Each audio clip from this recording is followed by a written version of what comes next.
মূলত 12টি বৈশিষ্ট্য থাকলে তাদেরকে শাহবাগী বলা হয়। তবে সময়ের পরিক্রমায় বৈশিষ্ট্য সংখ্যা আরও বেড়েছে। বৈশিষ্ট্যগুলো হলো এই: কুরবানির ঈদ এলেই এরা কুরবানি না দিয়ে সেই টাকা ইতিমখানে দিতে বলে। কুরবানিকে এরা হত্যা মনে করে। এরা বাঙালি কালচারকে হিন্দুয়ানি মনে করে। রবীন্দ্রনাথকে স্বীকার করে কিন্তু ইকবালকে গুম করে ফেলে। মসজিদ না বানিয়ে সেটা দিয়ে হাসপাতাল বানাতে বলে।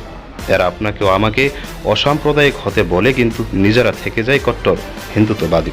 এরা ক্ষমতাবানকে চ্যালেঞ্জ করে না, বরং আপোষ করে ফায়দা লুটে। এরা ইউরোপের কালচার বাংলায় প্রতিষ্ঠা করতে চায়, তবে ভারতকে প্রভু মানে। এরা বিবাহ বহির্ভূত সম্পর্কে লিপ্ত থাকে। গুলশানের ভাবিদের সঙ্গে এদের ব্যাপক যোগাযোগ। এরা মাদকাসক্ত মদ্যপায়ী।